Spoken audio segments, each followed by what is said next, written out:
So just a quick look at your program. You can see that this event is a culmination of work from many different people and many different organizations.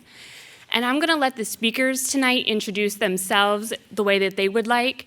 But of course, there's always many people involved in an event that don't appear on stage. And so we want to make sure that we thank them before we get started. So from LVA, I'd like to thank Sonia Coleman and Theana Castins and Ann McQuarrie, as well as our facilities, events, housekeeping, IT, and security team. They are all important to running any event that we have. The food tonight was provided by Grooving Gourmet, thanks to the University of Richmond Bonner Center.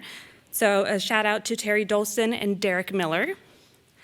We'd also like to thank Mabuba Mosavel and Sherry Garmiez of the VCU Division of Community Engagement for their help, as well as the Oakwood Monument Company, which is the successor to J. Henry Brown, for their cooperation in us having these records. And although he is a speaker tonight, I want to make one last thank you to Ryan Smith, because I know he is humble and might not mention this himself.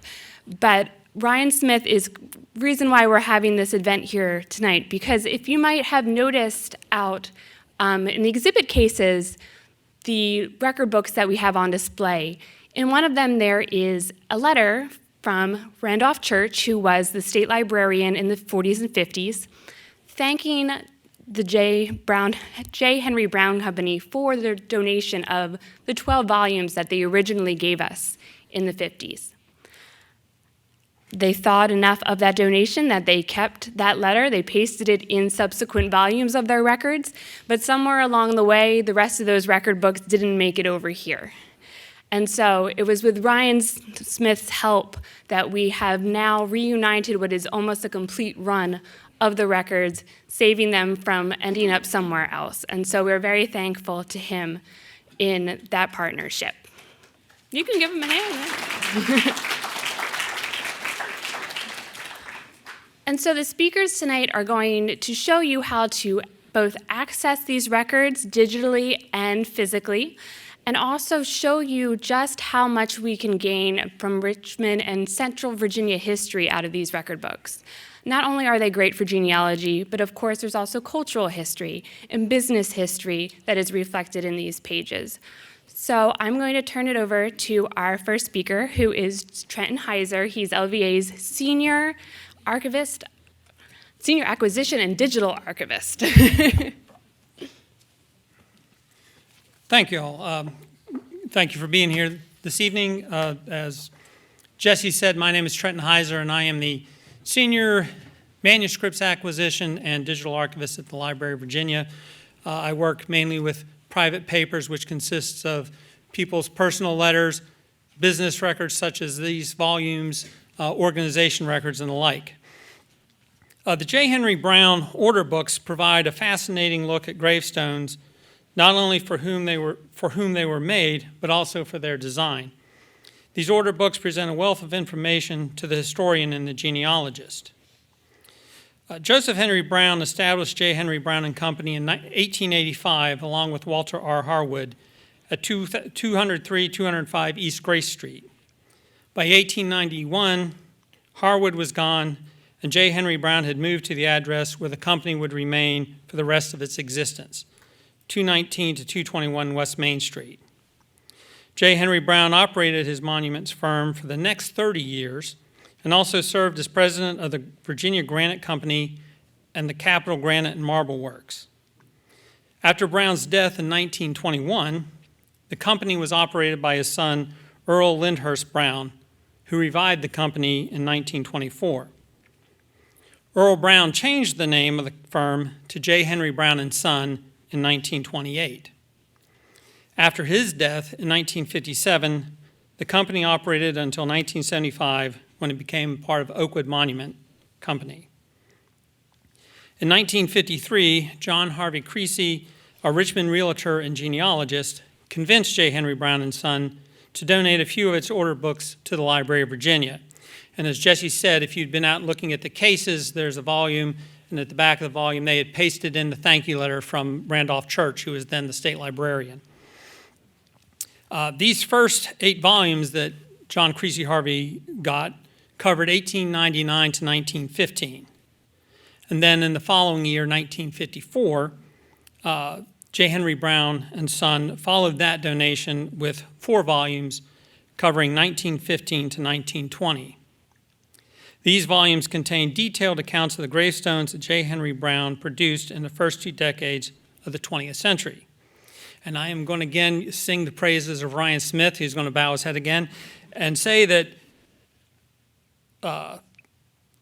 this year we were very fortunate that Ryan was able to acquire the other 14 volumes that we have now, which cover 1928 to 1958. And so, as I said, we have 50 years of these volumes, 26 volumes. And you might be wondering yourself, well, okay, that's nice, but how do I see these volumes? Well, the first and easiest thing to do is to go to the Library of Virginia's website, go to our catalog, and you'll see you can enter in J. Henry Brown or J. Henry Brown order books, and it'll call it this record. So it'll look like that. And you call it up. There we go. And it gives you a brief description of the collection and a brief note on the company.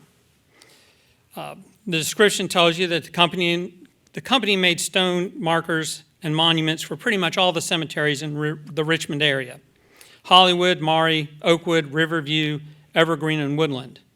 And I want to emphasize the importance of the inclusion of the Richmond African American cemeteries in these records, because most of you, if not all of you, know of the significant work that's being done there in those cemeteries to recover lost grave sites and information on the burials there. But the company also made markers and monuments that are spread throughout central Virginia. We're talking, just going through the books very quickly: Newport News, Williamsburg, Emporia, Buckingham County, Cumberland County. I saw one in Prince William County, Stafford County.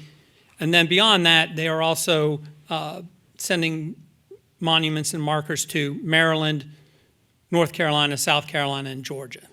So a wide-ranging business. The catalog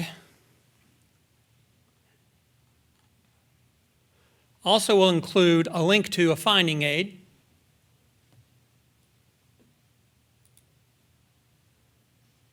The finding aid contains a lot of the same information, but will also tell you the volumes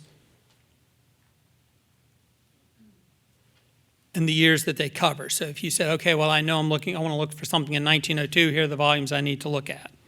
The second thing that we have is this index that we created with the first 12 volumes. And if you click on the little link, you search the database. You can search by name. You can search by the cemetery if it's in the field. I happen to do one on the name Phillips, and you'll see that it lists the names of the persons who are named Phillips.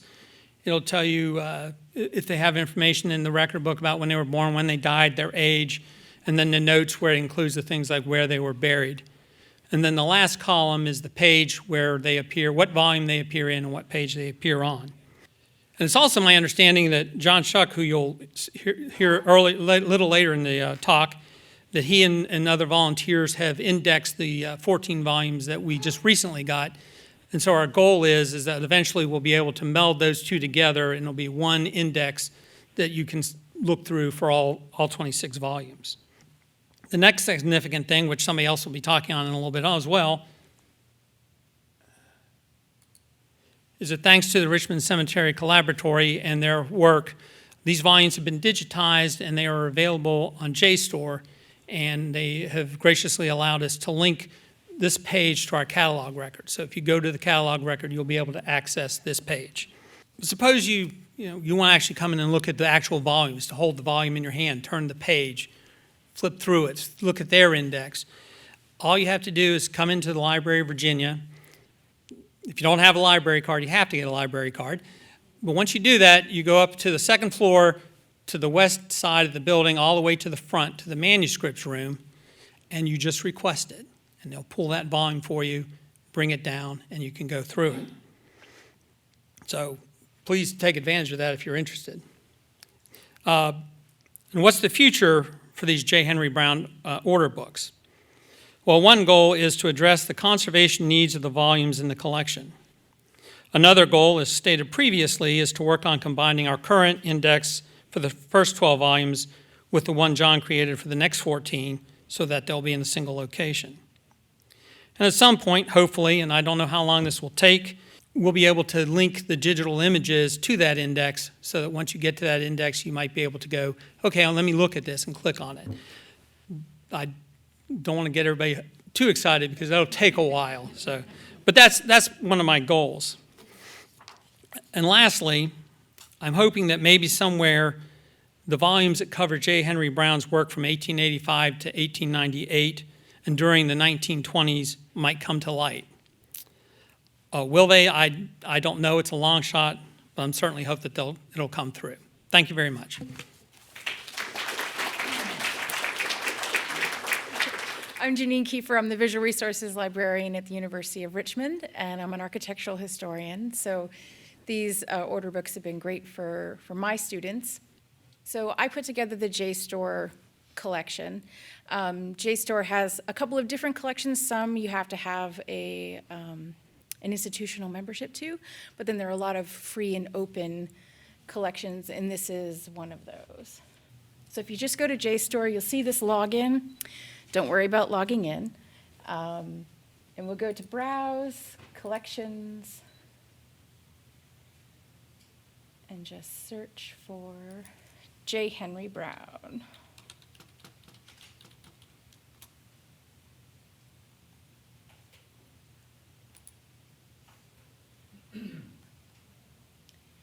So at the moment, some of these scans are a little rough. When we get better ones, they will be updated. The metadata on it, I'll try to make it so that the metadata that's in the Library of Virginia record is more similar to what is in JSTOR. You can't download them at the moment, but you can leaf through them. And you can zoom in so that they're easier to read. If you like, you can make it full screen and scroll through them. So in the beginning of each one, there's an index, A through Z, and then you get to the good stuff further in. Still indexing.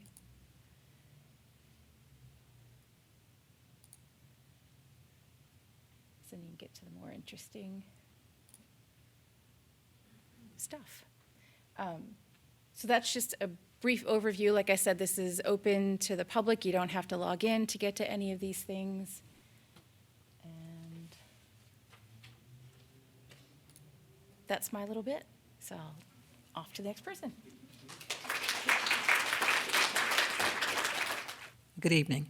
I'm Alice Jones. I'm a volunteer with Woodland Cemetery.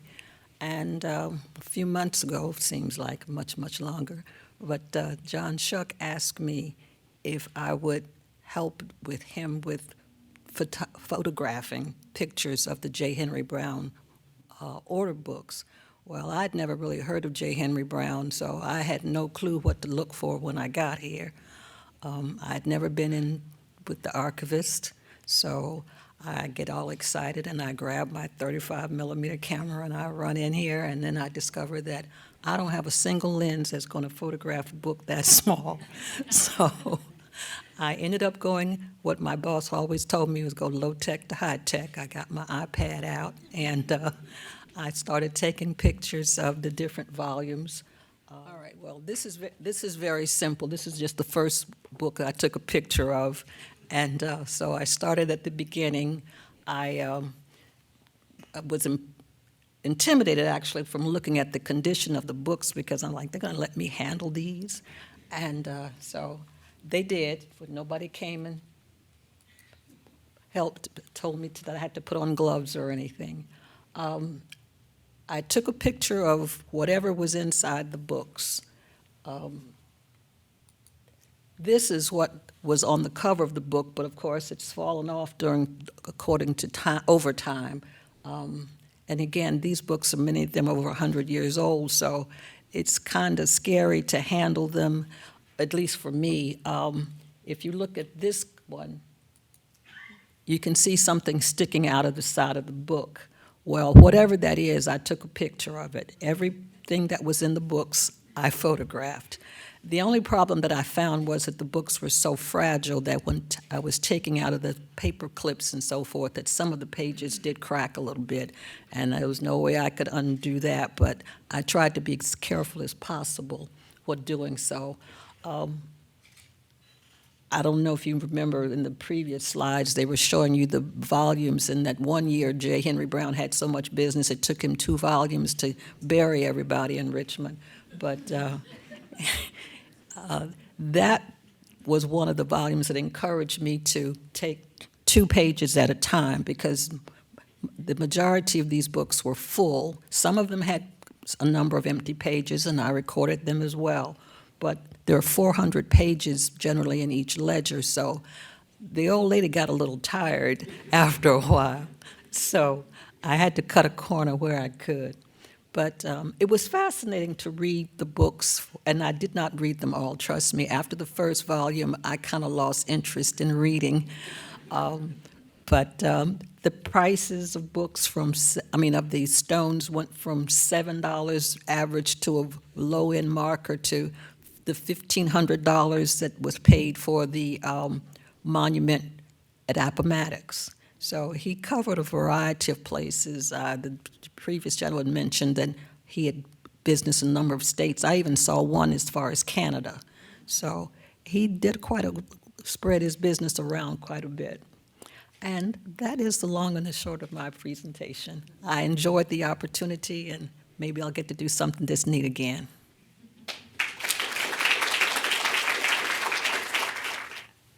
Well, hello, everyone. I'm John Shuck. I'm a longtime volunteer at cemeteries around the city, primarily Evergreen, East End, and Woodland cemeteries. So when I first heard about these books, I didn't think there'd be that much to them. Didn't seem like it'd be worth going through them. And then when Ryan Smith found those new volumes and I started looking at them, I said, oh, there's a lot of good information in these. You know, especially the later volumes. The earlier volumes, Woodland wasn't founded till 1917, so there weren't many volumes that had information from them. So I said, how do you find anything in these volumes? So I'm going to set up a spreadsheet, and I started extracting the data out of it and creating an index for every order in there. And then I took the names, and let me call up. So this is an example of my spreadsheet that I did.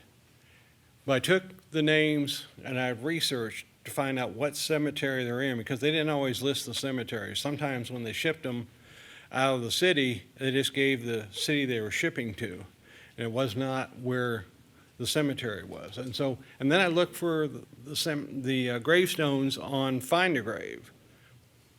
So I wanted to make sure that we could go back, somebody could find out where these were. So I went to Find a Grave and looked for them, and if I found them, I added the Find a Grave number to that. So if somebody wanted to go back and see what the gravestone looked like, there's the Find a Grave number. I also added a column called Picture. If the picture on Find a Grave matched what was in the order book, it has an X. If it didn't, it's blank, either because there's a Find a Grave entry without a picture, or the picture there doesn't match what's in the order book. Either it didn't get taken, or it's been replaced. There's many instances I found where the monuments have been replaced in later years. Maybe at first it was just a husband, and then the wife died and they did a new double monument for it, and the old one may not be there anymore. And so in this way it can be sorted down any way you want. You can look, you can search for it, whatever. And one thing I found is, primarily I'm volunteering at Woodland Cemetery, and I found out, there are gravestones in the order book that we have not found out there. And we photographed everything that is visible. And what we're finding is these gravestones are buried in the ground. We find them up to a foot deep in the ground. We use probes to go look for them. And so I've got a check sheet, and I'll just show that, of ones to look for. And so the ones that are highlighted, and I say found, we found out there. I've probably still got at least 500 that we need to find. And in fact, yesterday we had some volunteers out from Publix, and 2 of the gravestones we found out there were ones in the order book that we needed to find. I also keep track for Evergreen, for East End, and Hollywood. Surprisingly, Hollywood seemed to be pretty well photographed on Find a Grave, but I've got a whole large number for Hollywood that have not been photographed. And I made a couple trips to Hollywood just to find those and photograph them, and we put them on Find a Grave. And so this really helps me keep track of where they are, and that's what I think eventually the library will make available, some version of this spreadsheet. And then I wanted to show just one example of how we use this. This is the gravestone for Helena Arethusa Munden. When I was going through the order book, we had found the bottom part of the monument at the cemetery. And I saw in the order book, oh, there's a heart that belongs on top, but we hadn't found it. So we went out there with probes, one of our volunteers, and they found the heart. And then we decided, well, let's repair it. So we had one of the monument guy repair the stone for us. You can see what it looks like now on top. She was less than 6 years old when she died. So, and the other thing I do find out there too is interesting is that he also put up enclosures for plots at the cemeteries. And so there are not many at Woodland, but there are quite a few more at Evergreen and East End, and I kind of keep track of those too. He did them at the other cemeteries, but since that's primarily where I've been working, and I don't know that we found all these enclosures yet or if they still exist, you know. So that's how I've been involved with it. I'm still doing it. I'm still working on the early volumes, creating an index for it with Find a Grave reference numbers. So it's a work in progress for me yet. So that's what I have on it. That's my contribution. Yeah. I'm glad you showed this one, John, because this is one of the orders I remember seeing, and then I was so excited to see that you had found it. My name is Elizabeth Baughan. I teach in the Classics Department at the University of Richmond. I'm primarily an archaeologist, and I'm a member of the Richmond Cemetery Collaboratory. I just want to first thank the Library of Virginia for hosting this event and for stewarding these J. Henry Brown books, which truly are treasures of Richmond history. There are also a few people, specific people I need to thank for sharing their research on the books with me, Ryan Smith and John Shuck, and also for helping me locate stones that I will be showing this evening. John helped me see one of those, and others who helped me find stones, Aaron Holloway Palmer in the back, and Dewana Saunders is also here, so thank you all. So I had first heard about the J. Henry Brown books and the beautiful sketches and the wealth of information they contain probably back in 2018. But it wasn't until about 2 years ago that I finally had a chance to sit down with the books and browse them in the wonderful archive room here. I was at the beginning of a sabbatical research project focused on reused marble furniture tops at African American cemeteries, really focusing on East End and Evergreen as my case study. And let me just explain what that is, because you might be thinking, what in the world? You're looking at an example of one of these here on the screen. And here you can see how it compares to an actual piece of furniture that actually happened to have belonged to my great-grandparents near Appomattox on the left. It's a washstand top.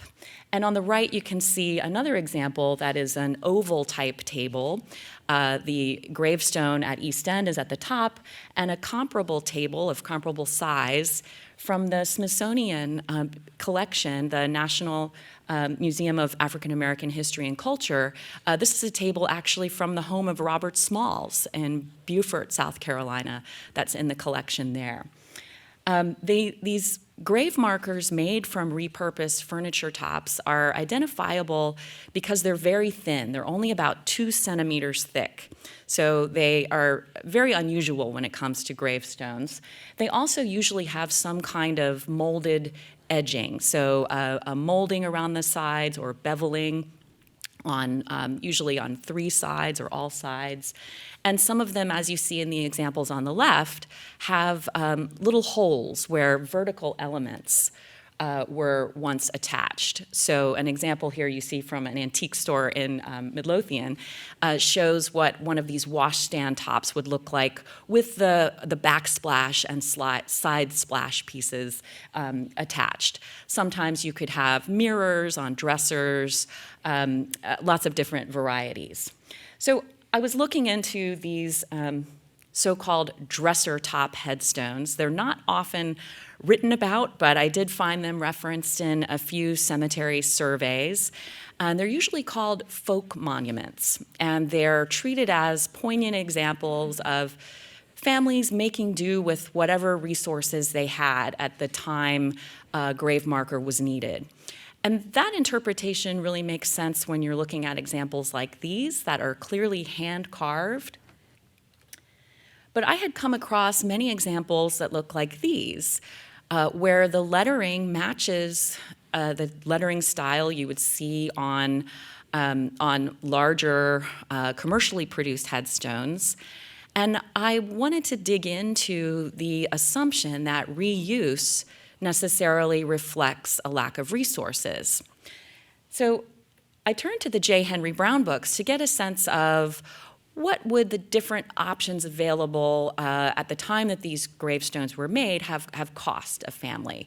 And I was particularly interested in these tablet or plate markers that were the most affordable small marble marker you could buy. And they're very prevalent around Richmond, especially in the African American cemeteries, as I think Ryan may be speaking a little bit more about.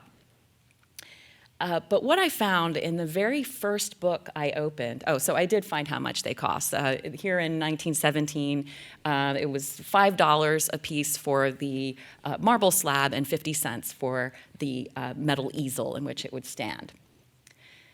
What I found, though, in the very first book I opened was a whole body of evidence that I hadn't even anticipated that really became crucial to my research. And these are orders for inscriptions to be carved on pieces of marble that were provided by the clients. And in one case, the marble is even specified as a washstand top and back. So here there's a body of evidence that tells us who is bringing these stones into the J. Henry Brown shop to have them carved, and when, and how much they paid. So I'm just going to show you a few examples here. This is one that Erin helped me find in the west side of Evergreen. The headstone for Maggie P. Taylor.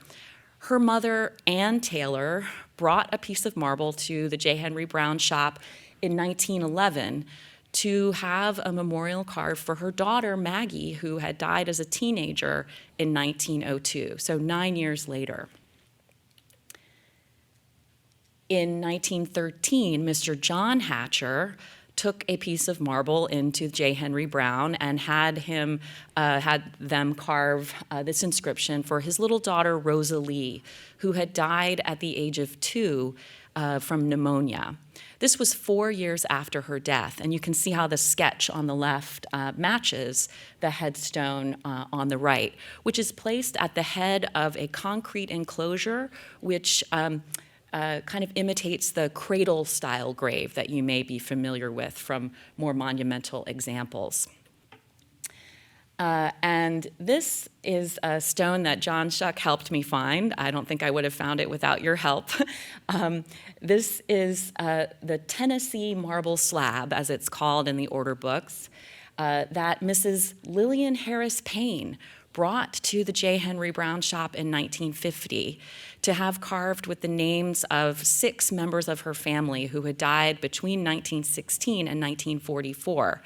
Now, if you're thinking, I've heard that name before, Lillian Harris Payne has been called second in command to Maggie Walker.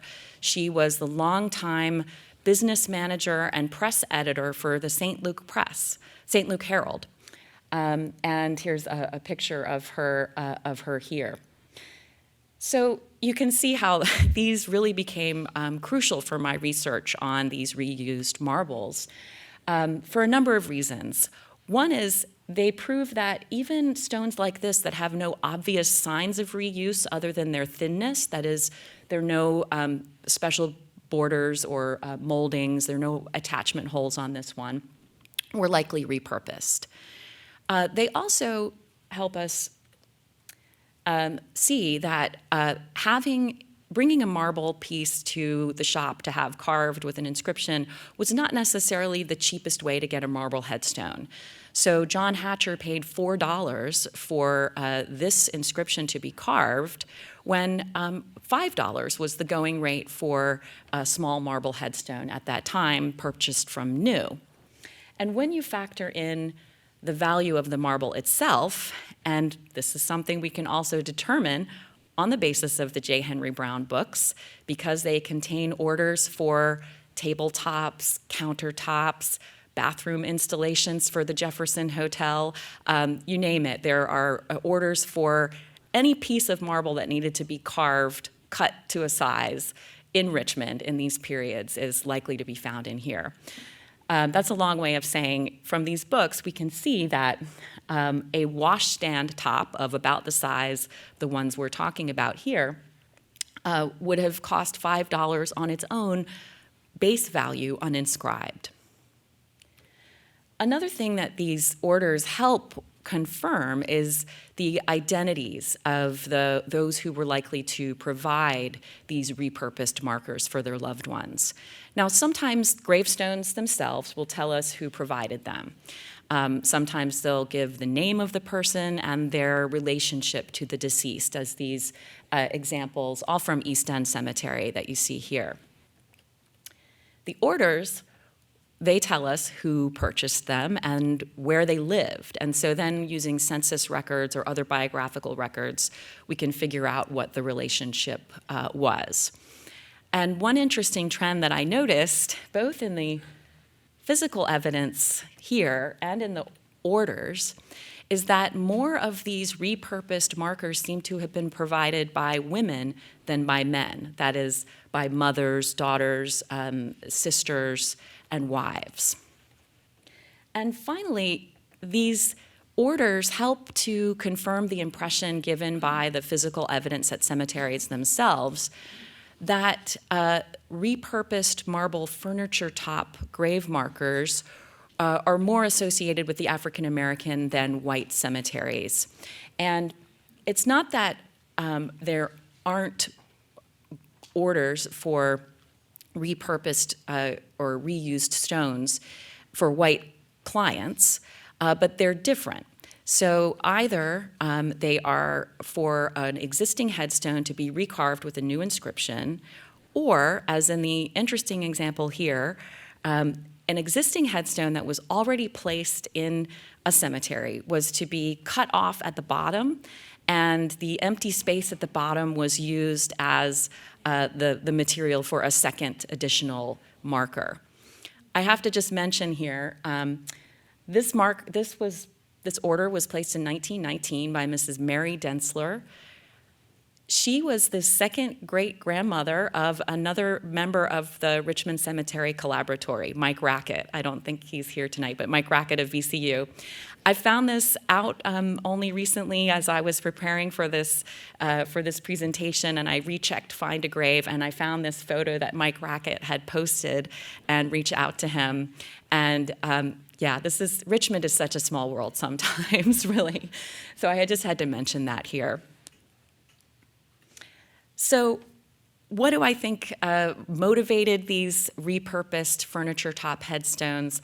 I think it has to do with household symbolism.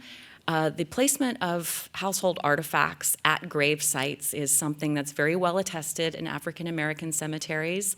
Some scholars have linked it with West African traditions. The use of household items as grave markers themselves is less well attested, but it has been known in early 20th century surveys of some cemeteries in Georgia. Things like headboards and bedsteads, bed frames, and clocks are recorded as marking graves. When you think about of all the household items that could be used to mark a grave, a marble slab from a washstand or a dresser is perhaps the most appropriate because it's similar in material, marble, and in its shape, it's a rectangular slab. Now, I want to be careful not to romanticize this reuse or to downplay the very real economic hardships and racism that the families who provided these markers must have faced in Richmond in the early 20th century. But in my research, I hope to show that by assuming that reusing a household piece of marble was the only option a family had or was all they could afford, that removes the agency and purpose in the process of creative transformation. And it also overlooks the symbolic importance of household materials in African American culture, especially for women. So this is just a sort of preview of how I've used the J. Henry Brown order books in my research. They really have been much more helpful than I ever dreamed they would be. But I'm learning even more about them tonight and realizing that we're just beginning to scratch the surface, really, of the depth of the insights we can take from them. And I want to just end with a thank you to the people I've already thanked and then others who've supported this research. So thank you. All right, good evening, everybody. I'm Ryan Smith. I'm a faculty member in the history department at VCU here in Richmond. I'm a co-leader of the Richmond Cemetery Collaboratory, and I'm fully embarrassed by so much of the nice things that have been said so far tonight, but I'm thrilled. I was calling this, as we were leading up to it, J. Henry Brown Palooza. And so I'm just loving the evening here of the J. Henry Brown Palooza. For me, for a brief moment, before we get to our featured keynote speaker for this evening, I want to give a brief overview of the kinds of markers that came out of the J. Henry Brown shop, and to show how, in the words of the programs that you have, how that work crossed racial lines, religious lines, economic boundaries. For while we might be able to describe the quality of Brown's work as pretty traditional in terms of his aesthetic qualities, I think he served a radical range of clients in the New South. And so that's my goal, to show a few examples of that tonight.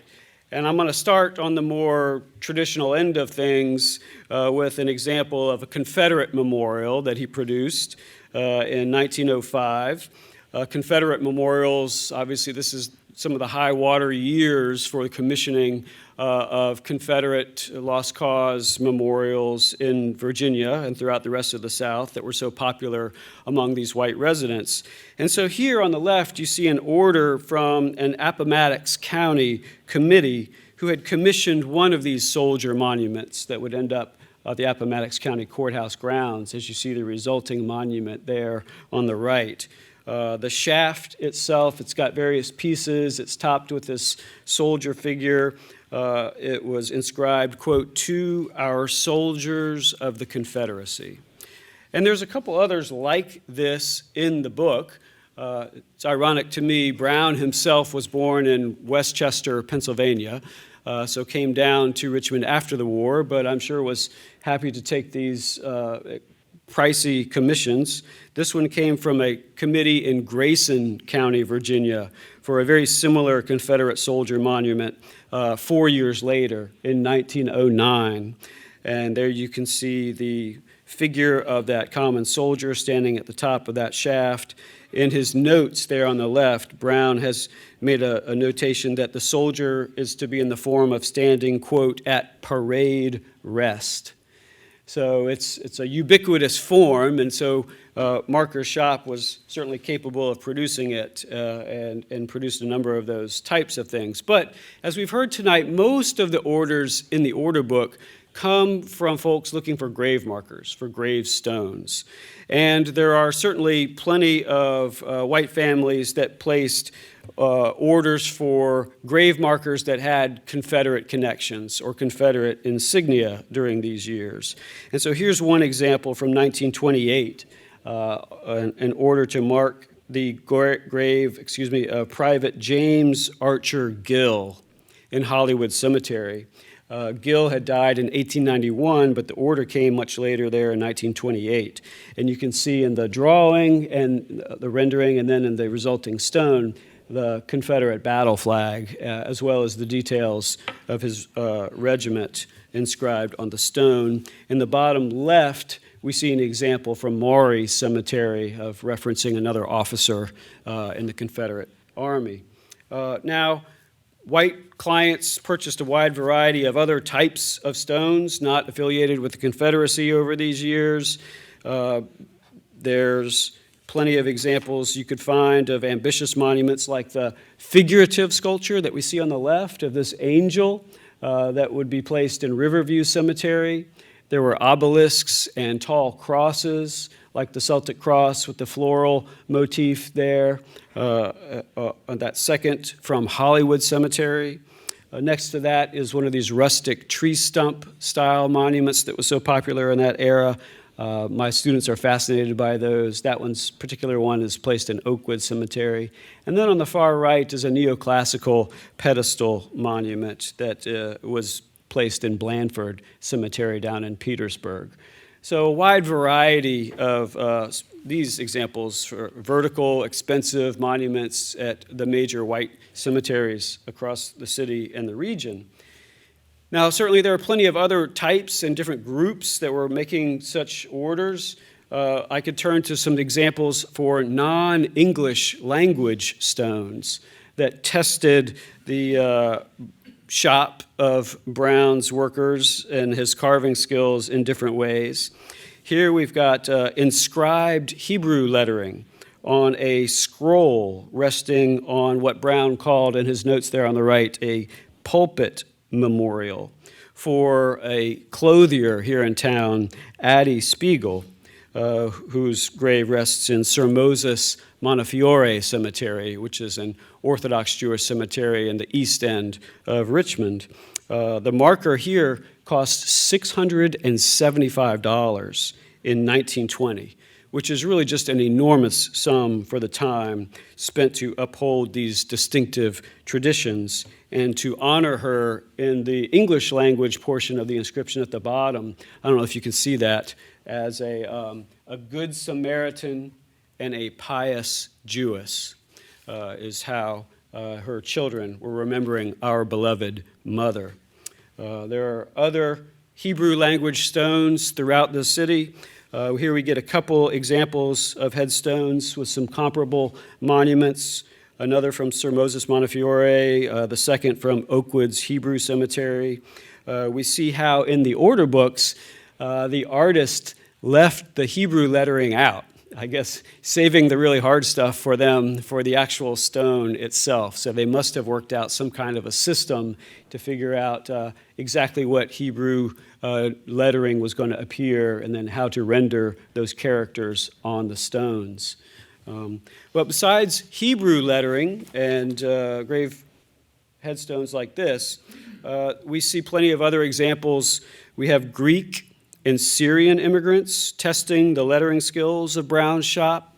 On the left, we see 3 examples of Greek lettering and 2 examples on the right for Arabic lettering in Richmond's Mount Calvary Cemetery. I think it's interesting to see here that unlike that Hebrew lettering in the previous slide where the artists didn't delve into that in their pencil sketches for it, here we see the Greek lettering appearing in the sketchbooks on the left and the Arabic script, which is pretty true to form to what actually appears on those Arabic script monuments themselves in Mount Calvary. We've heard tonight a lot about what we can learn about the African American cemeteries through these order books.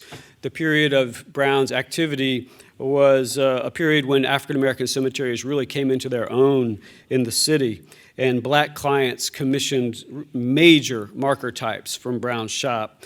Here's one of the earliest markers set up in Woodland Cemetery shortly after it was founded in 1917. It was commissioned as you can see at the very top, by Dr. R.E. Jones. Dr. Robert Jones was commissioning this marker for his mother and for his wife as well, with poems honoring each for Alice Royal and Daisy E. Jones. And so it's a really beautifully inscribed monument and quite impressive in its size. It cost $480 in 1918, compared with some of the $5 examples that Lizzie just showed us. In Evergreen Cemetery, we have another very ambitious marker, similar scale here in this rustic, upright granite monument, ordered 2 years earlier for the Virginia State University professor of mathematics and a founder of the Imperial Order of King David and worthy scribes. He died in 1915.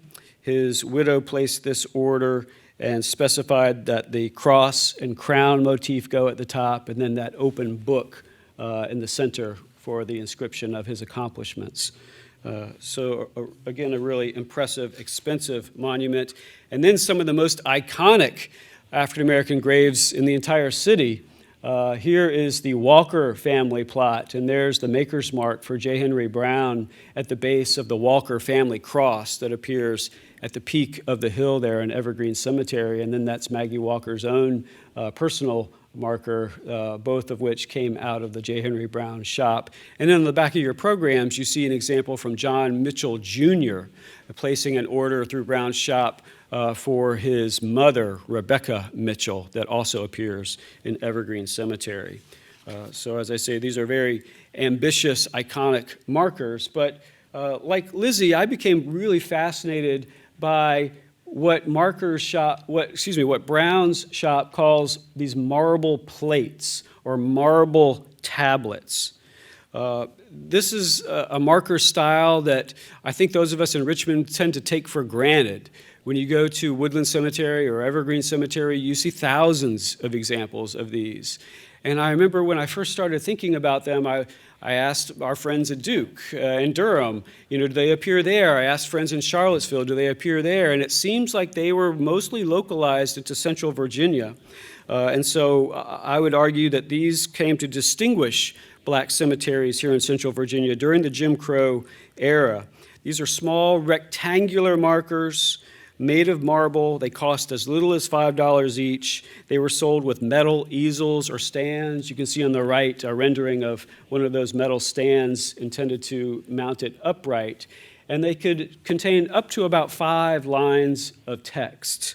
And black patrons from all walks of life could use them to show solidarity and community support during a fairly traumatic time there in the pressures of Jim Crow. And you also see very distinctive elements of them. You see references to these communal organizations that were part of that network of support. At the top, you see Samuel Johnson's membership in the St. Matthew Council, number 33 of the Independent Order of St. Luke.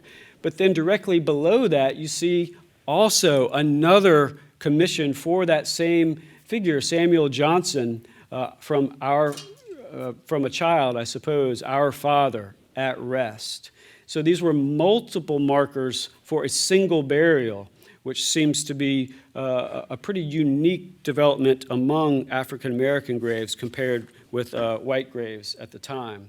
And so here's an example of what this looks like in some surviving plots at Evergreen. On the left, we see this central pedestal marker in the Jones-Randolph family plot.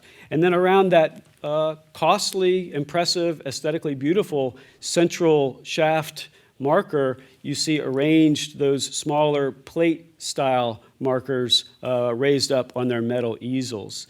And then on the right in East End Cemetery, you see for J.H. Roots and Rebecca Roots those multiplying effects of those markers, some given from neighbors, some given by the Oddfellows, another given by his church, and so on. So seeing this pattern replicated in a number of ways and pointing out networks of community support in a number of different ways. And I think for those who are able to walk through these cemeteries, it's like looking through a phone book, really, of all of these benevolent societies. You're going to see hundreds of different names of these benevolent and fraternal groups. Here we have two from Fleming Goodman's grave in Evergreen Cemetery from 1916. His Oddfellow, 3 links with that symbol, his Masonic membership with the Mason symbol. You see the Sick and Distress Club in Clara Hall's marker, the Purple Astor Household of Ruth from the Oddfellows there. Church groups similarly called out their support and connection to the deceased. And the bottom, excuse me, I'm going to get to that in the next slide, but the Independent Order of St. Luke on the far right. And then in the upper right, you see how one of those looks in the order book of the little elk head for a member of the Elk Lodge there in town. So fraternal orders and clubs, I got a little bit ahead of myself. Here was my church groups and places of work. So on the far right are a couple of examples from those church organizations, the Men's Usher Board of Moore Street Baptist Church, or below that, Irene Scott, Deaconess Board of Fourth Baptist Church. And then workplaces. There were co-workers banding together to memorialize their fellows, tobacco workers, railroad employees, dairy workers, laundry workers. And in almost all of those cases, it's fascinating to see that these are employees providing that support, not employers. So these are fellow workers. White customers who did occasionally order these plate-style markers very rarely used them in these kinds of ways or had multiples on single graves. Now, the last example I would show us are called pet stones or pet markers in the order books. And so this shows yet another group of folks making commissions and types of markers that are coming out of Brown's shop. Pet owners grieving the loss of their furry companions. Here we can see a very early example, 1937. In the midst of the Great Depression, the Spears family placing an order for $20 for Bob, our faithful pet. Many of these were placed in the Pet Memorial Park in Henrico County, founded during these same years in the 1930s. On the right is the surviving pet headstone for Rigo, quote, "the most loyal and nicest puppy I ever knew." One more slide to show you just the range of these as they appear in the order books alongside orders for human graves. On the bottom left here, you see a pet memorial and footpiece for Blue Boy, a good tomcat who died in 1944. A couple other examples in the middle, and then on the far right, below another quite costly grave for Hebrew Cemetery on Richmond's north side, we see a marker for our Doberman Pinscher Gretchen, who died in 1947. Your devotion is our most cherished memory, from these pet owners. So here's a view of the shop of the Oakwood Monument Company today. You can see the J. Henry Brown line just below that. This is the modern legacy of Brown's shop. So engaging with the business of death enabled that shop to help build a much broader and more varied memorial landscape than we usually associate with that lost cause era. And so these order books are full of such surprises, and I hope what we're hearing today, today's program, inspires you to go in and take a look. So that's what I've got to say. I'm going to turn it over now to our featured speaker who's traveled from out of state. We're going to hear from Adam Rosenblatt, who is the co-founder of the Durham Black Burial Grounds Collaboratory.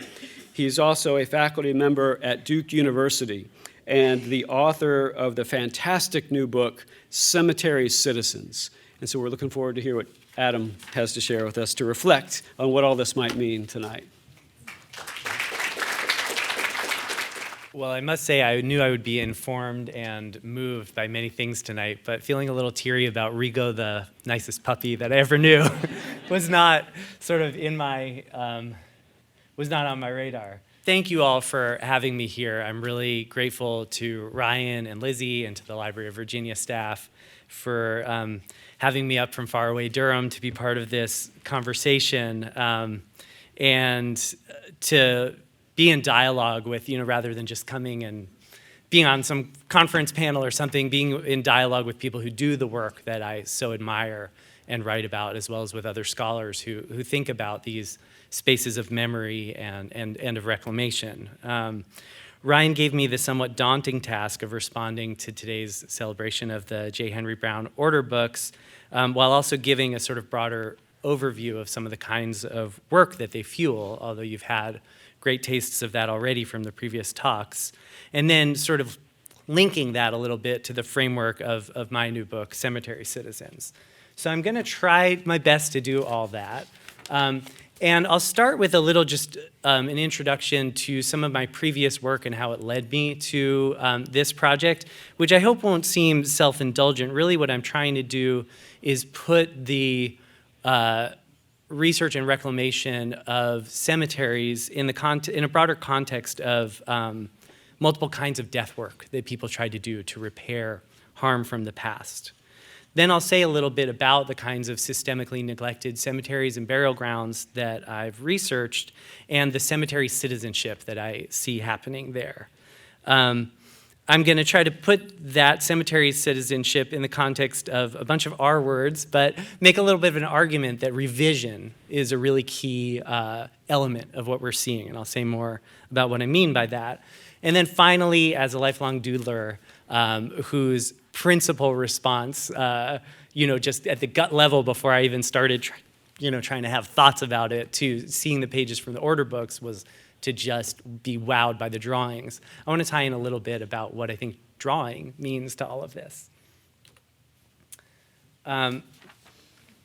So my first book was about the forensic investigations that happen after mass atrocity.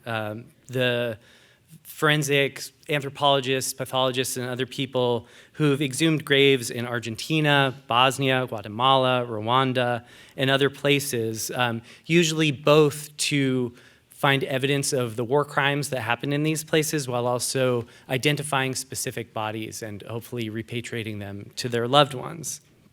And that grew out of work that I had done in the early 2000s at Physicians for Human Rights, which was the organization that coordinated the scientific investigations, especially in Rwanda and the former Yugoslavia. So obviously the second book, Cemetery Citizens, is much closer to home. The cemeteries I wrote about, the cemetery efforts and projects that I wrote about were in Philadelphia, Richmond, and Durham.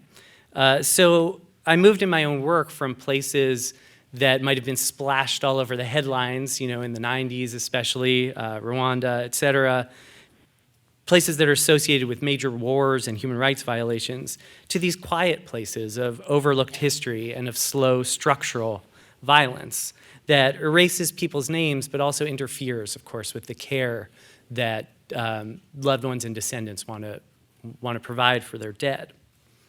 But I do think that all those places have some things in common. For one part, on the one hand, they're all places where living people's sense of justice is somehow bound up in what happens to the dead and in the fate of their burial places. There are also places where a fair bit of the harm that's occurred is irreparable. So most obviously, you can't bring back the dead or take away the suffering that they may have experienced, but also the graves won't all ever be found. There are forms of erasure, of knowledge that's lost that can't come back. So everybody I've studied, whether they were a forensic scientist working in a lab or the volunteers I'm working alongside now, is trying to find pathways to partial repair in a landscape where there is still irreparable loss. Where I see these things as being different is that the forensic investigators I've known and interviewed bring highly specialized expertise to their work. They're often working in sort of fenced-off security perimeters, in mass grave sites that have UN guards around them, or in morgues and labs where people don't see what they do. Whereas cemetery citizens are these diverse networks of ordinary people who, as my colleague down in Durham, Dr. Charles Johnson, says, are becoming experts at so many things slowly. Self-taught experts who are learning new skills just to try to get the work done, to try to match the headstone to the name or figure out how best to deal with this particular plant, right? They're also making changes to our memory landscapes that we share in public space and right in plain sight in real time. Richmond has been, I can't even say how important it has been to me coming to appreciate, understand, and want to write about this book. I was just sort of starting to have cemeteries and cemetery reclamation projects on my radar. I was teaching at Haverford College outside of Philadelphia, and had been introduced by a colleague to Mount Moriah Cemetery, which I also write about in the book, this gigantic abandoned cemetery in southwest Philadelphia. But then my wife said, you know, I have this elementary school classmate, Erin Holloway, now Erin Holloway Palmer, who just posted this op-ed that her husband wrote. And I think you'd be really interested. So I read Brian Palmer's op-ed in the New York Times for the Forgotten African American Dead, which is about East End and Evergreen, and about the legislation that was in the works at the time to put some funding into historic African American burial grounds in Virginia, and was sort of immediately wanted to know more, wanted to be put in touch with them. That's when Amanda revealed that she had bullied Erin in elementary school. Amanda's my wife. But luckily I've been able to witness the reconciliation around that, and we're now all good friends. But so soon I had a tiny grant for an Amtrak ticket and was down here at my first workday in East End with Brian Palmer and Erin Holloway Palmer in October 2017. And I was awed by the scale of the challenges in that space, but also so energized by the work of the volunteers and the way that Brian and Erin made the space an open-air classroom where they were teaching people from all walks of life about Richmond history. And just also awed by what we did that day, that, you know, on a bunch of us, you know, wearing our sweatpants could reveal names that had been covered underneath weeds for years, expose grave markers from under the dirt, as John spoke about. And so then when I went back to my usual domains of the library and office, I started to realize that there was some scholarship about the histories, about the histories of some of these cemeteries. Although I should say that Ryan's masterwork, Death and Rebirth in a Southern City, about the cemeteries here in Richmond was not yet out and has become, since its publication, a huge asset to my scholarship. But there was some scholarship that was sort of focused on the history of the cemeteries, but I didn't see anything that was being written about the politics of the reclamation efforts themselves, the challenges they face, the ethical dilemmas, et cetera. So that was the book I set out to write, and of course, I've also become a board member of the Friends of Gear Cemetery, working in an African American cemetery down in Durham, and the co-founder of this network that Ryan mentioned, which is really modeled after the work that the Richmond Cemetery Collaboratory has done.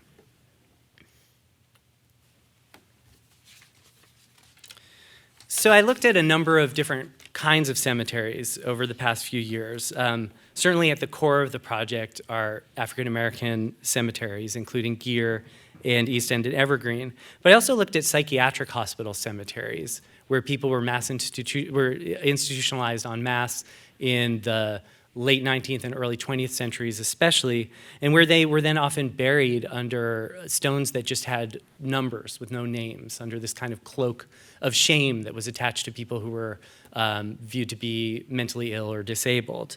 I wrote about Mount Moriah, which I can say more about another time, and I also went out into the Sonoran Desert with the artist Alvaro Enciso, who places handmade and hand-painted wooden crosses at the GPS coordinates where migrants were found dead, people who were trying to cross into this country to live a better life. And in each of these kinds of places, the overgrowth, the dumping, or the simple remoteness and invisibility of the site is connected to some larger structural erasure of voices and narratives from our shared history. So the physical reclamation and the commemoration of these sites, as well as the ongoing research, are both indispensable. They bring visibility and they reconstruct history. And those processes, of course, as we've already seen, in powerful examples, they lead into and out of each other. I remember, and I wrote about a day where Aaron Holloway and Palmer and I were both present for the unearthing of the grave of a man named of the marker for a man named Pernette Anthony Jr. at East End. And that immediately began a process of both of us trying to research him, texting each other back and forth at night, trying to learn who this person was. So the term cemetery citizen that I use in the book really can apply to two sets of people. There are the people buried in these places who were often deprived of full citizenship, even if legally, they had it on paper. These are spaces of the marginalized dead, people who didn't have access to all the benefits of citizenship. And the physical reclamation work, as well as the research we're hearing about, I think work in concert to remake these people as full citizens. And when I say that, I'm really focused less on the legal definition of citizens of the United States than on the original sense of the word, city dwellers. This work helps make these dead people dwellers of our city again, along with us. But for me, cemetery citizens also refers to living volunteers. And I should say, not only the living volunteers who are headed out tomorrow to Woodland and East End and Woodland and Evergreen, I think it is tomorrow, but actually to generations of cemetery volunteers who've gone before. So the Geer Cemetery sign that you see up on the slide was installed in the early 1980s by the founder of the original incarnation of the Friends of Geer Cemetery down in Durham, whose name was R. Kelly Bryant, a really important voice of Black history down in Durham. So I just want to read a little bit of my description. I will try not to read directly from the book too much, but sometimes you put a lot of work into figuring out exactly how to say something, and then you'd rather just say it the way you kind of thought about it. So I'm going to just read a little bit about how I think about cemetery citizens. Cemetery citizens practice arts of noticing in cemeteries, looking not merely for master plans or best practices, but for direct responses to the cemetery's landscape. They are conscious of the many kinds of life within it, its history, its dead, and the context in which it is situated. They don't merely maintain a cemetery, mowing and weeding. They also offer it things that go beyond simple maintenance, getting a duplicate grave marker made after one was stolen, helping family members locate the graves of their ancestors and connect with their dead, leaving origami cranes on an altar. I've begun to think of these acts as scrappy care, low-budget, improvised ways of relating to the cemetery and to the dead. Many of the people I interviewed and worked alongside as I researched this book have no familiar relation to those whose graves they tend. They've fashioned their own links to a particular cemetery and to the dead through shared identities, political commitments, or the wish to carve out new forms of belonging in a place where they are still relative newcomers. They are teachers, genealogists, students, journalists, history and archaeology enthusiasts, and weekend volunteers. They are making new kinds of kinship with the dead, based not on biological ties, but on understanding local history, addressing an overlooked injustice, and embracing a call to care. So I think of that call to care as translating into various forms of revision. Why revision? Well, many of us use the terms, I do as much as anybody else, preservation, reclamation, restoration, when we're thinking about what's going on in these cemeteries. And for me, those are workable vocabularies, but they present two issues. One is that they tend to call up an association with the past. So the project becomes one of putting the past back together. There is scholarship from folks such as Max Page that challenges that notion of preservation, for example, but I think in our common language, they bring you to that sense of pastness of the work, rather than what is being created now for the future. They also tend to focus on the place, but not on the relationships between people, whether living to living or living to dead, et cetera, that are happening in that site.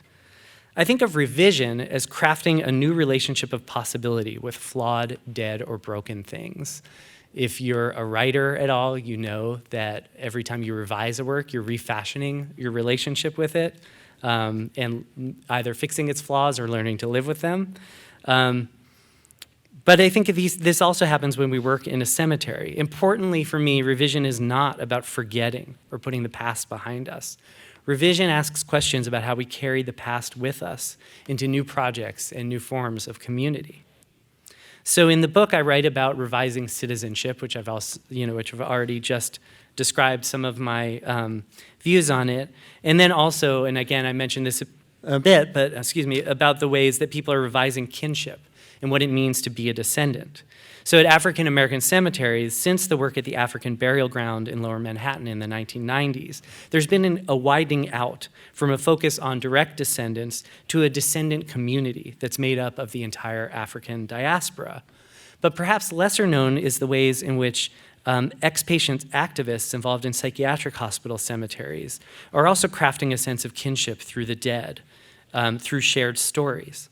So Pat Deegan, who's one of the pioneers of that work up in Massachusetts, says, "We declared kinship with those who, like us, had been patients at the state hospital. It was a kinship born not of blood, but of intention and recognition of a common experience. It was said that those buried beneath the numbered markers had no family. So we stood up and said, we are their family. We are their mothers, fathers, sisters, and brothers. We will remember their names." The scholar Jennifer Natalia Fink calls this the work of creating disability lineage.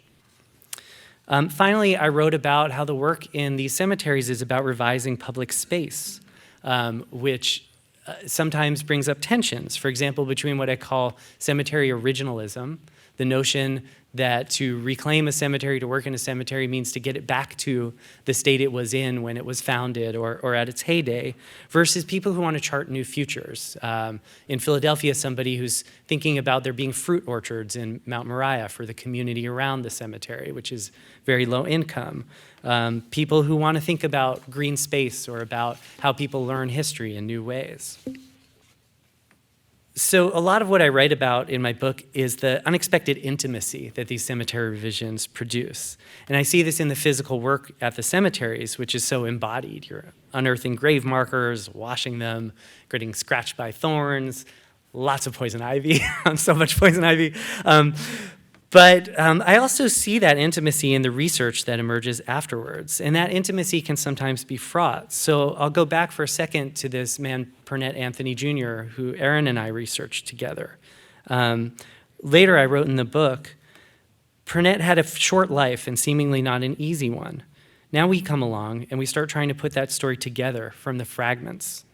While I must get permission from a university ethics review board to interview living people, no one, aside from friends I voluntarily consult, tells me what to do with a life like Pernette Anthony Jr.'s, or whether calling up his story, only to splice together depressing fragments, might be, in Saidiya Hartman's words, a second order of violence. You may have noticed that my slideshow has been full of drawings. These are drawings of mine that were mostly done after work days in the cemeteries, where I was researching and working alongside friends. I don't present them as examples of beautiful drawing. I do. It was really important to me to do this because it felt like I was creating my own language of hands-on scrappy care that in some way was in dialogue with the things that I was learning from cemetery citizens. So this is the last passage I'll read from the book. Cemetery citizens teach themselves new skills, operating forever at the edge of their own expertise. My drawings, done in the hand of a lifelong doodler under no illusions about his formal skills, are similar. They are my own form of scrappy care, full of imperfection and effort, in excess of any obvious need. The time and effort I've spent drawing is a way to bear witness, to love these places and these people beyond the limits of academic prose. A drawing, good or not, is a way of caressing things with lines. And so I want to end with that idea of caressing things with lines, because I'm struck how even in these order books, which served a predominantly commercial purpose, the drawings are now working to bring together the living and the dead in new and profoundly intimate ways. These drawings clearly serve folks like John and Alice and Aaron as they find graves and try to link them back to, link them to names and make them part of our shared history. They connect Ryan, Jeannine, Trenton, Lizzie, and other archivists and researchers, and bookfinders in Ryan's case, to the volunteer efforts that are unfolding every day in the cemeteries. And they connect all of us to the hands of J. Henry Brown and the other unknown draft people who left these books behind for us. These carefully recorded headstone designs, done in the hands of people who are no longer with us themselves, become a gift to the future, an anticipatory form of cemetery citizenship. And thank you so much. We do have time for questions for any and all of the presentations. Just a simple question for John Shuck. I was wondering where if it's possible to get to the spreadsheet somewhere to look up things now, whatever we're looking Well, I up. mean, through me for sure. I don't know what the library's going to do with them yet. I know at some point they will be online, but in the meantime, if you want, you can contact me. I've got them out on Google Drive, so anybody that has a link can get to them. Okay, great, thanks. We do intend to combine both John and our original indices. It's just a matter of making, two separate things work together. This question's for Ryan. So I notice in Hollywood Cemetery, a lot of the really fancy headstones, 1870s, 1880s. And then right around 1890, the styles seem to change, where instead of the heavy carvings, they've gone to more of a flat and shallow carvings. Do you have an idea of why that happened? It's a fascinating question about how the markers change over time. And in my presentation, I was just looking to show variety rather than to try to track chronological change. I will say maybe this isn't a popular opinion, but the closer we get to the present, for me, sometimes the more dull the markers tend to get. They get a little bit more standardized, a little bit less vertical, and a lot more horizontal, and a little more compact.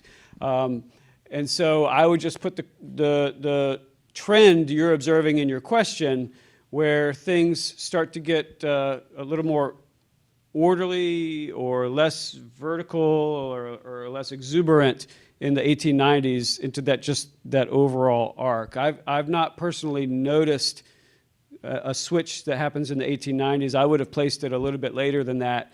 And I'm certainly not an expert in the stone carving industry, but it could be that some kind of new technology came along with steam or electronic, drilling and carving that might have led to that. So I'd love to talk with you a little bit more afterwards, perhaps, then you could show some examples or mention some examples. I know you've looked at those really closely, but I think technology and standardization, and also an attempt at professional care for some of these cemeteries, like the city-owned Riverview or Hollywood, they start to have power machines. And so the idea of everybody being able to put whatever they want in their plot becomes a lot less popular. And the cemetery management tries to steer folks towards a more sedate, smaller, more compact marker.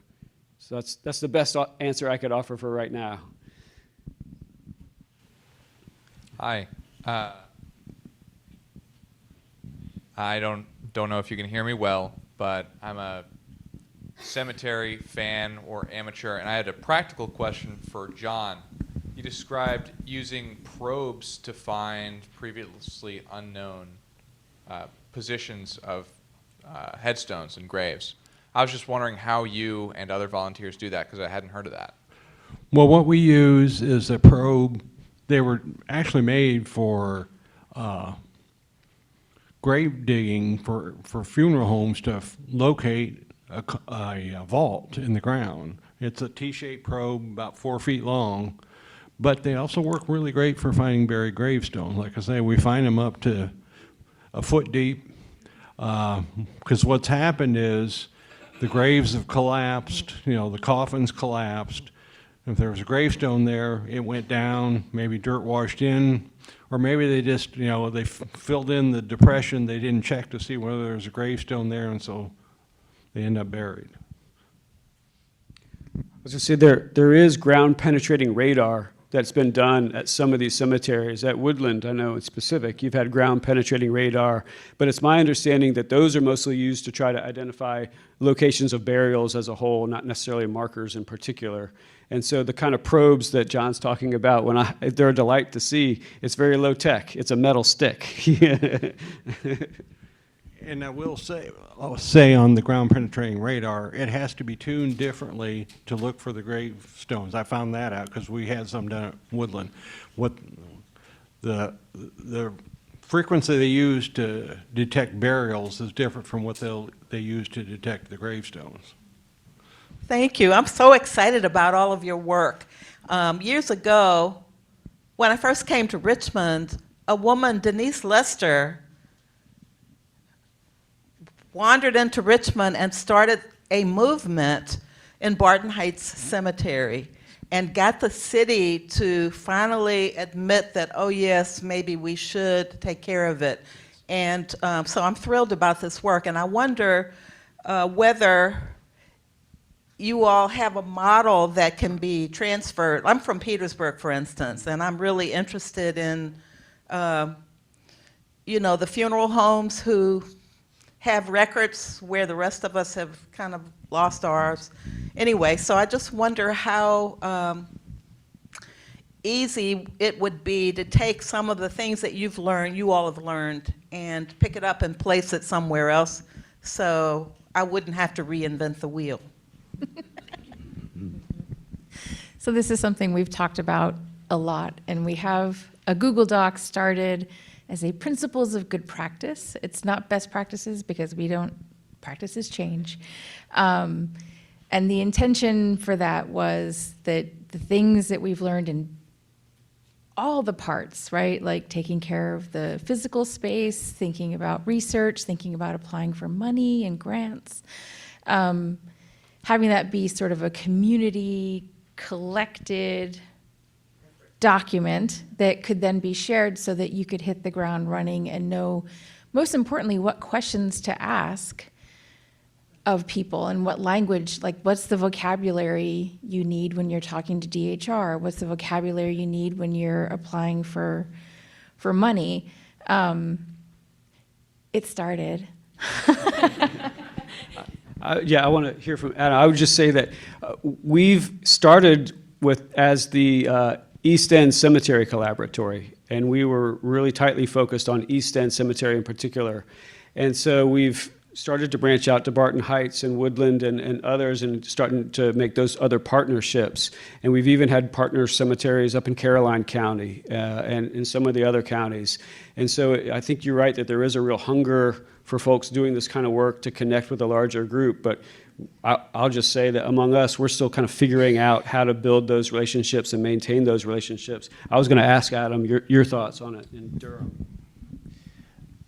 Yeah, so I mean, I agree that it's of crucial importance to network and to avoid reinventing the wheel and to share strategies. I do think it's just emergent now. I would mention, so Deborah Taylor Gonzalez Garcia, who's the president of the Friends of Gear Cemetery, the group that I'm on the board of, does hold, I think, roughly monthly calls of an African American Cemetery Coalition, and I'm happy to take your info and get you on that list. I have less detailed knowledge of what Antoinette Jackson is doing down in Florida with the Black Cemetery Network. We're actually bringing her to Durham in the fall to try to sit at a shared table and find out more, but that's another network of some kind that is forming to pool resources and do this work. I recognize that just even bringing together a kind of common conversation around African American cemeteries is a huge task, and I also recognize there are many things that are very distinct about African American burial grounds. However, one of the things I was hoping to do by mentioning a couple other kinds of sites in my book is make those conversations not entirely siloed. So actually in the psychiatric hospital cemetery world, there's been pretty amazing passing down of knowledge from the 90s pioneers, Pat Deegan, who I mentioned, and Harold Ironshield, who was down in South Dakota, a native man who'd been in a residential school and then was active in the cemetery around this institution, this Canton Asylum down there. And they did an amazing job of gathering people, getting funding to gather people, and kind of teaching new generations how to confront challenges in these sites. So I'm also hopeful that there can be transfer of knowledge across somewhat different types of burial grounds. Thanks to Professor Smith, I've started to think some more about cemeteries as material culture and how you approach them as a subject of material culture. I'm a Southerner. I have in my family family cemeteries, plantation cemeteries. You've talked a lot in a fascinating way tonight on a macro level about cemeteries, but has any of you done any work on family cemeteries or plantation cemeteries? I mean, plantation cemeteries are a fascinating subject, I think, because there were separate black and white cemeteries within a small space. And of course, family cemeteries are also, to me, a very interesting subject. Have any of you done any work in that area, and would you have any advice about how you approach those subjects as material culture?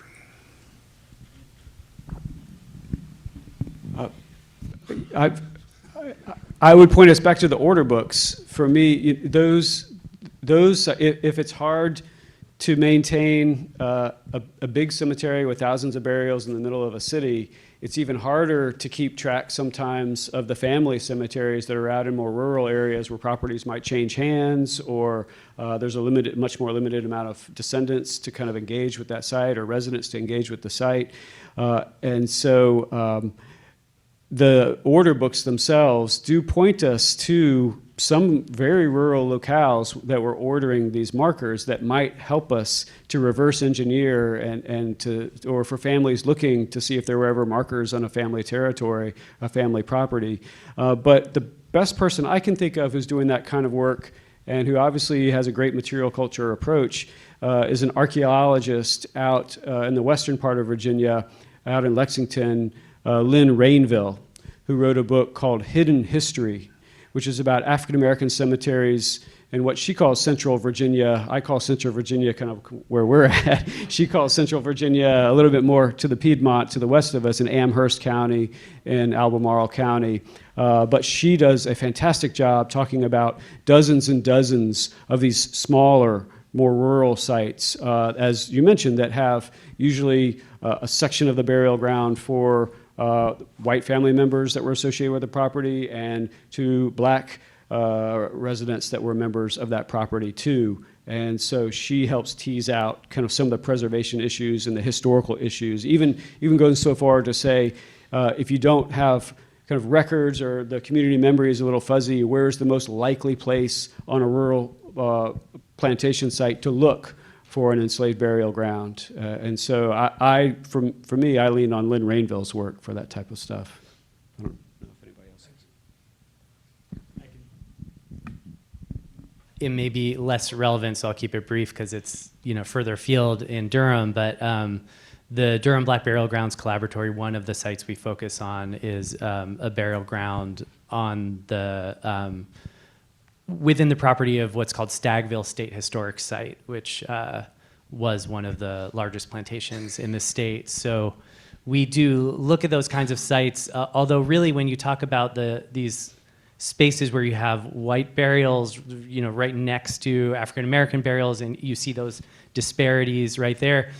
In Durham, you don't have to go to a former plantation to see that. The most famous cemetery in the heart of Durham, Maplewood Cemetery, is people think of it as a historic, like, white cemetery, and there are folks who visit who never actually realized. There are two African-American cemeteries, one of which is the Fitzgerald Cemetery. I don't know if folks have heard of Pauli Murray, the famous civil rights activist, priest, queer icon, feminist, etc. All the things. Pauli Murray was all the things.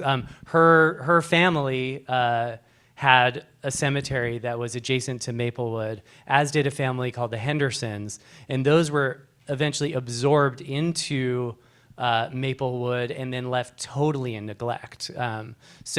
Which is just to say that these sites of kind of segregation, disparities, and of wanting to look at material culture through a complex lens that includes understanding land and how land changed hands, and understanding the material culture. I think there are a lot of places where it's important. Matthew Ginn and Julian Moore are working with Presbyterian churches in Charlotte that have white cemeteries, and then a wall, and then the African American cemetery on the other side that you wouldn't even know is there. So they've started sort of a 7-year process of reclaiming those sites. I was about to ask about the availability of church records. I guess so many churches were burned or destroyed, so there's not many records there, but is there an availability of church records that could be used to locate cemeteries or to locate burials? Thank you. I know for some church records, like the archives of 6 Mount Zion are in a room, but they're not digitized or really organized. If you talk to people there, you can find things, but they need a lot of support. We do have in the library a lot of church records that over the years we've either have microfilmed or they've let us copy them other ways. Now, of course, it's church by church, so it's not all encompassing, but they do cover well over 300 years in some cases that you can find references to burials. Some of them even have registers that list all that. So one good place to start would be our catalog. Hi, my question is for both Ryan and Lizzie and whoever else wants to chime in. It's a broad question about through the material record of these order books and what you've seen in the archaeological record, material culture, et cetera. In a nutshell, how would you say people perceive death in the mid-19th century to early 20th century versus today, and how has that changed through the material record and just through the approach to both grieving, dying, burial, and maintenance of gravestones after death?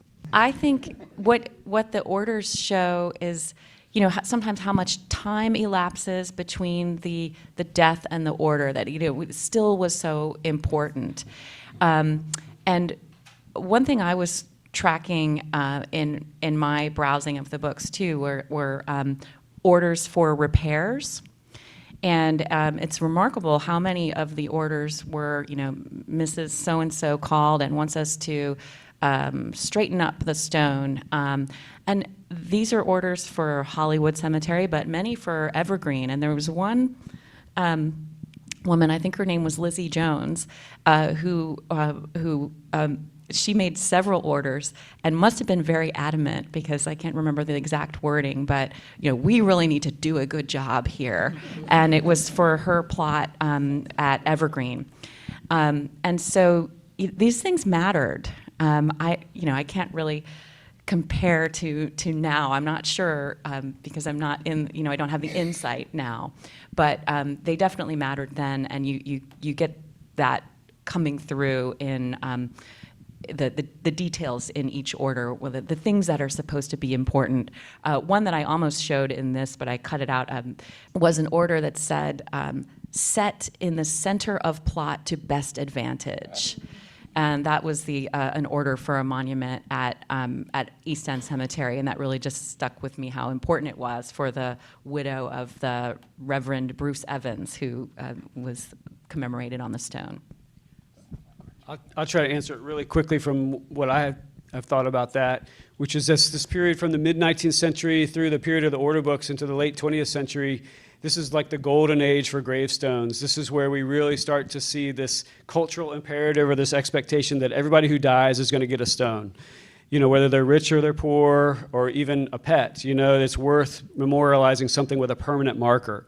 Before that time, I don't think that was the case. I think even if you go up to St. John's Churchyard, there wasn't the expectation that everybody who was dying, even if they're a member of a privileged white community like that, not everybody got a permanent marker because I think there was just a different attitude, that maybe it was more important that they were just buried on what they considered to be sacred ground, and the individuality was a little bit less key. And if I fast forward after this golden age of grave markers, I think we're in a current age where we're revisiting some of those expectations. People are thinking about green burials. Cremation has become enormously popular, and cremation, sometimes there's a permanent gravesite associated with that, you know, like a niche of some sort, but other times it's just on somebody's shelf, right? Or it's scattered in the ocean or on the river or on the mountain or something. And so I wonder if we're at the beginnings of this process where we don't expect the way we did 100 years ago, that everybody's going to have a permanent marker and it's going to be in a fixed location forever and ever. So that's the kind of larger timeline that I think we're seeing with this. We move around too much. We move around too much, and our attachment to space isn't the same as it was. And working with students, a lot of our students have never been to a cemetery, whereas growing up, every Memorial Day, we went to everybody in the family. And many of them have never been to one. Sorry, and I'm going to do the thing where this is more of a comment than a question, but really it was in response to what you were saying about markers perhaps not being, or there being less of an attachment now to permanent markers. Whereas just yesterday, for instance, an older family member of someone who was buried at East End had a new marker placed for his brother who died when this man was in high school in the 1960s. And this is not the first instance that we've encountered at East End of people who have returned to visit family graves after many, many years of absence for a variety of reasons, and feel it's essential to place this lasting marker to replace maybe a temporary courtesy marker provided by a funeral home, or to provide a new stone where one had been damaged. So I think there might be something worth considering in these places that have been long abused or structurally neglected, overgrown, for whatever reason, that there's a different, imperative for among family members or friends to commemorate their loved one in a place that they feel, in a way that they feel is dignified and lasting. Great corrective point there, Aaron. I guess the death of memorials may be greatly exaggerated. But thanks for the point, and thanks for the hosting, Jesse, and thank you all for coming.